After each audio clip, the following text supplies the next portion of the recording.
কলকাতায় মেসির আগমন, স্বপ্ন, উন্মাদনা ও এক ভয়ঙ্কর বিশৃঙ্খলার সম্পূর্ণ কাহিনী। ফুটবল মানেই আবেগ, আর সেই ফুটবল যদি হয় লিওনেল মেসি, তাহলে সেটা শুধু খেলা নয়, সেটা একটা ধর্ম। কলকাতা ভারতের সেই শহর যেখানে ব্রাজিল আর্জেন্টিনা মানে দুইটা আলাদা জাতি। সেখানে রাস্তায় রাস্তায় মেসির পোস্টার, চায়ের দোকানে ফুটবল বিতর্ক, আর বিশ্বকাপ এলেই রাতভর জেগে থাকা। কিন্তু সেই কলকাতাতেই যেদিন মেসি এলেন স্বপ্ন হয়ে, সেদিন কেন যেন সবকিছু শেষ হয়ে গেল ভাঙচুর, রাগ আর লজ্জায়।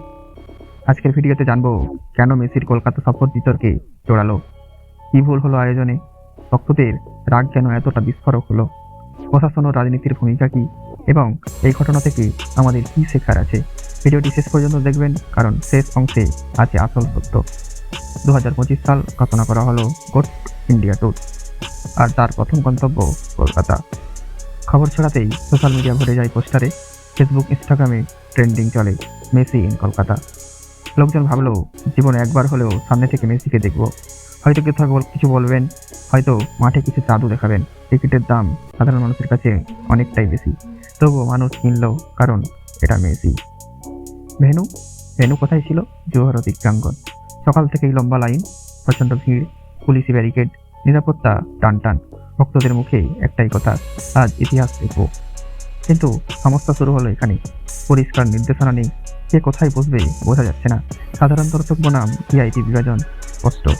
ভেতরে ঢুকে মানুষ বুঝতে পারলো বেশিরভাগ জায়গা ভিআইপি দিয়ে ভরা, সাধারণ দর্শক অনেক দূরে, মঞ্চ ঠিক দেখা যাচ্ছে না। হঠাৎ স্টেডিয়ামে ঘোষণা, লিওনেল মেসি হ্যাজ অ্যারাইভড।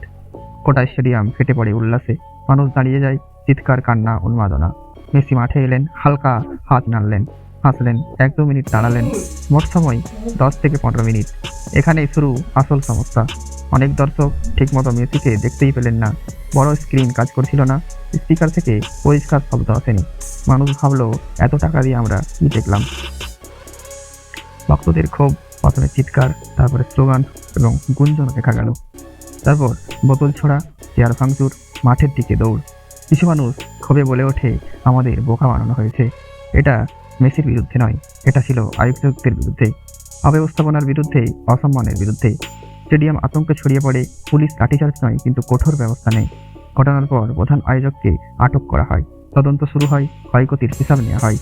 এত বড় ইভেন্টে পরিকল্পনা এত দুর্বল কেন? টিকিট বিক্রি নিয়ন্ত্রণে ছিল না কেন? ক্রাউড ম্যানেজমেন্ট কোথায় ছিল? ঘটনা জাতীয় সংবাদে পরিণত হয়। মুখ্যমন্ত্রী মমতা বন্দ্যোপাধ্যায় মেসির কাছে দুঃখ প্রকাশ করেন, ভক্তদের কাছেও ক্ষমা চান। বিরোধীরা বলেন এটা রাজ্য সরকারের ব্যর্থতা, সরকার পক্ষ বলে আয়োজকদের গাফিলতি। রাজনীতি শুরু হয়ে যায়। আন্তর্জাতিক মিডিয়ায় শিরোনাম, চাউস আফটার মেসি ভিজিটিং কলকাতা। বিশ্বের কাছে প্রশ্ন, ফুটবলের শহরে কলকাতায় এমন বিশৃঙ্খলা কেন? এটা শুধু কলকাতা নয়, ভারতের ইমেজের প্রশ্ন। বড় নাম আনলেই ইভেন্ট সফল হয় না। গ্রাউন্ড ম্যানেজমেন্ট সবচেয়ে গুরুত্বপূর্ণ। সাধারণ দর্শকের সম্মান সবার আগে।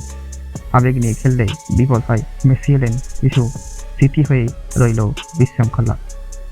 মেসি আমাদের স্বপ্ন, কিন্তু সেই স্বপ্নের যত্ন না নিলে স্বপ্নই গুরুত্বপূর্ণ হয়ে যায়। আপনি কি মনে করেন দোষ কার, আয়োজক, প্রশাসন, নাকি পরিস্থিতি? কমেন্টে আপনার মতামত লিখুন। ভিডিও ভালো লাগলে লাইক দিন। এমন বিশ্লেষণ পেতে চ্যানেলটি সাবস্ক্রাইব করুন। ফুটবল থাকবে, মেসিও থাকবে, কিন্তু শিক্ষা না দিলে এমন ঘটনা আবারও ঘটবে।